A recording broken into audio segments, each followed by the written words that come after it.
Good afternoon, everyone. My name is Jan Gracie Eliman from BPED 1A, and today I will discuss to you about the how muscle contracts in the sport of volleyball. Volleyball game played by two teams, usually of 6 players on a side, in which the player use their hands to bat a ball back and forth over a high net, trying to make the ball touch the court within the opponent's playing area before it can be returned. To prevent this, a player on the opposing team bats the ball up and toward a teammate before it touches the court surface.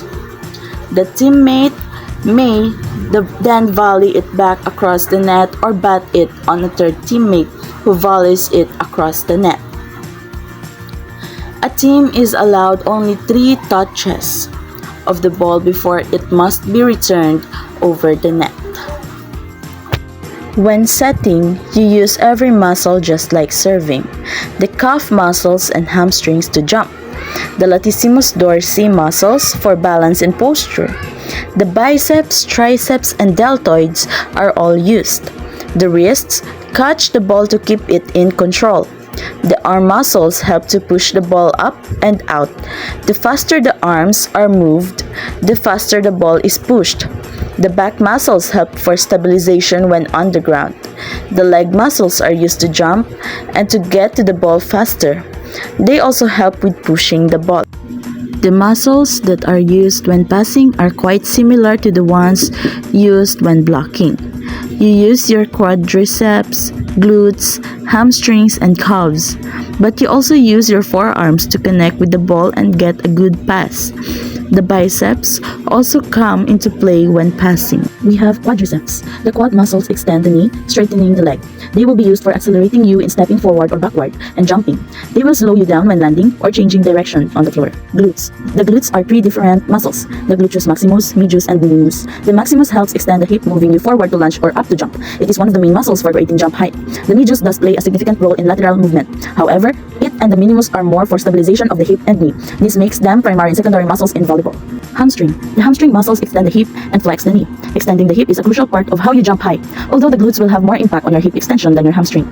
The knee flexion caused by the hamstring will help you bend your legs before jumping, as well as to get low for a dig.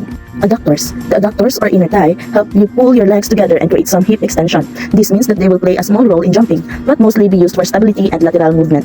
Calf. The calf muscle is split into 2, gastrocnemius and soleus. Gastrocnemius, when contracted, helps extend your ankle and has a role in flexing the knee. Its composition is of more explosive muscle fiber types than the other muscles that do the same action in your lower leg. This makes it an important muscle for jumping.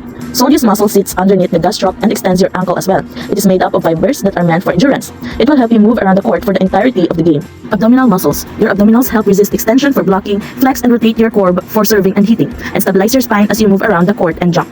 The abdominals used for general stability would be the transverse abdominis, pelvic floor, multifidus, psoas, and diaphragm. The abdominals used in blocking and hitting would be rectus abdominis and obliques. Lats. The lat muscle will assist in some stabilizing and creating rotational power in your trunk. Depending on your position, it will probably be most used for shoulder extension and adduction, bringing your arm towards your body and down as you hit. Deltoids. The deltoids will help shoulder abduction, flexion, and extension. This means that they will be involved anytime your arm is overhead in setting and swinging, as well as when you dig.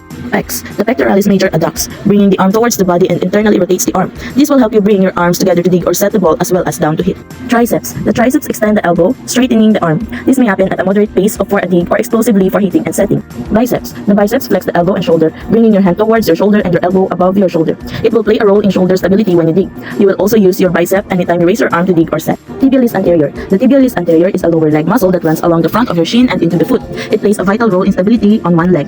It creates bending in the ankle and stabilizes side-to-side rolling of the ankle as you take off and land from step or jump. Tibialis posterior. Tibialis posterior runs down the back of your tibia bone to the big toe. It is part of what is called your deep calf compartment. This muscle is important in volleyball as it drives the big toe into the ground as your last point of contact for takeoff in a jump. Like tibialis anterior, it helps stabilize rolling in the ankle. Forearm extensors or flexors. The muscles of the lower arm have a few important functions in volleyball. They will control your fingers for setting and also have to have the mobility to draw the fingers towards your wrist and then whip the hand as you hit. So that is the end of my discussion. I hope you learned something about how muscle or what are muscles contracts in playing volleyball. So once again, my name is Jan Gracie Eliman from BPED 1A. Thank you and God bless.